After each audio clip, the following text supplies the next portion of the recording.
Morning Delhi, मैं हूं आपके साथ मरियम अली। तो चलिए नजर डालते हैं आज की अहम खबरों पर। पीएम मोदी आज प्रधानमंत्री राष्ट्रीय बाल पुरस्कार विजेताओं से बात करने वाले हैं।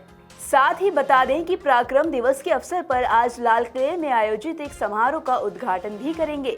ये समारोह 31 जनवरी तक चलेगा। नेताजी सुभाष चंद्र बोस के सम्मान में 2021 से हर साल पराक्रम दिवस मनाया जाता है। कहा गया है कि लाल किले में इस साल आयोजित समारोह के दौरान ऐतिहासिक प्रतिबिंबों और जीवंत सांस्कृतिक अभिव्यक्ति को एक साथ जोड़ते हुए एक बहुआयामी उत्सव मनाया जाएगा। वहीं रामलला की प्राण प्रतिष्ठा समारोह के बाद श्रद्धालुओं की बहुत ज्यादा भीड़ उमड़ चुकी है।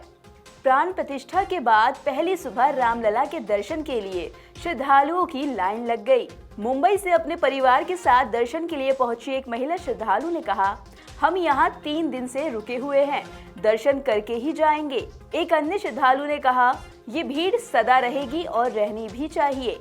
भारत धर्म की भूमि है। बता दें कि सोमवार की दोपहर 12:30 बजे के करीब रामलला की श्यामवर्णी प्रतिमा भव्य नव्य मंदिर के गर्भगृह में प्रतिष्ठित हुई।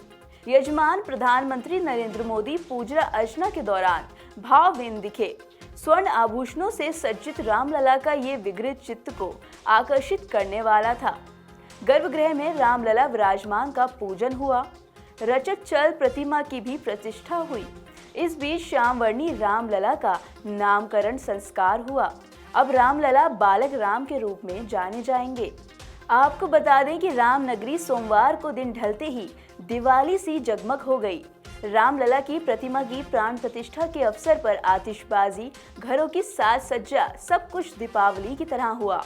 ये पहला अवसर था जब 6 महीने के भीतर ही लोगों ने दूसरी बार दीपावली मनाई।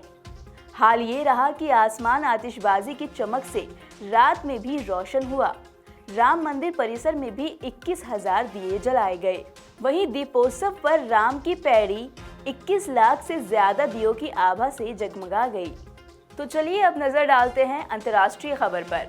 विश्व स्वास्थ्य संगठन यानी WHO ने सोमवार को कहा कि महामारी से लड़ने के लिए कानूनी रूप से रुकावटी संधि पर सहमत होने की मई की समय सीमा चूकने का जोखिम मंडरा रहा है। ये आने वाली पीढ़ियों के लिए एक बड़ा झटका हो सकता है। आपको बता दें कि जिनेवा में वैश्विक स्वास्थ्य एजेंसी के कार्यकारी बोर्ड की बैठक को संबोधित करते हुए महानिदेशक ने कहा कि मुझे चिंता है कि सदस्य देश उस प्रतिबद्धता को पूरा नहीं कर पाएंगे और ऐसे कई लंबित मुद्दे हैं जिनका समाधान होना अभी बाकी है।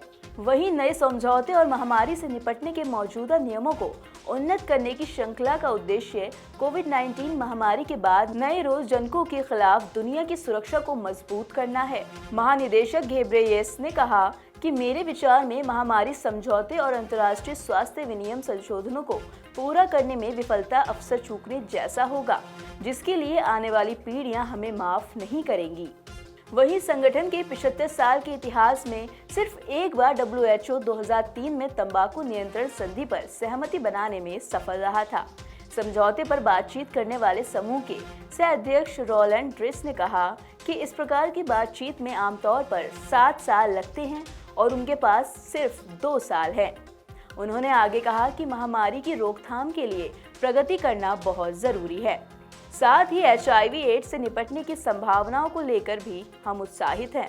वहीं पूरे उत्तर भारत में लगातार ठंड का कहर जारी है। लोगों को अभी भी ठंड से राहत मिलने की कोई उम्मीद नजर नहीं आ रही।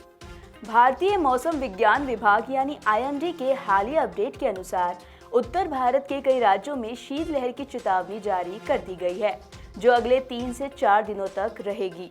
वहीं दिल्ली, उत्तर प्रदेश, राजस्थान, हरियाणा और पंजाब के लोगों को कड़ाके की ठंड और शीतलहर का सामना करना पड़ सकता है। पूर्वानुमान के अनुसार 21 और 22 जनवरी को दिल्ली, यूपी, राजस्थान और बिहार समेत कई उत्तर भारतीय राज्यों में घने कोहरे की संभावना जताई गई थी, जो सही साबित हुई। वहीं मध्य प्रदेश और बिहार में 24 जनवरी तक शीतलहर जारी रहने का अनुमान लगाया गया है। IMD ने अगले 3 से 4 दिनों तक दिल्ली, यूपी, राजस्थान, हरियाणा और पंजाब समेत कई राज्यों में शीतलहर की चेतावनी दे दी है। साथ ही हिमाचल प्रदेश, जम्मू कश्मीर और उत्तराखंड के लिए कोहरे का अलर्ट जारी किया। आपको बता दें कि दिल्ली, पूर्वी मध्य प्रदेश, हिमाचल प्रदेश और उप हिमालय, पश्चिम बंगाल और सिक्किम के अलग अलग इलाकों में भी ठंडे दिन की स्थिति देखी गई। वहीं पश्चिमी विक्षोभ के प्रभाव को देखते हुए 25 से 28 जनवरी तक पश्चिमी हिमालय क्षेत्र में हल्की बारिश होने की संभावना जताई है।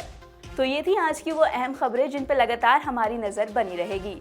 ऐसी खबरें देखने के लिए जुड़े रहें नवोदय टाइम्स पंजाब केसरी के साथ।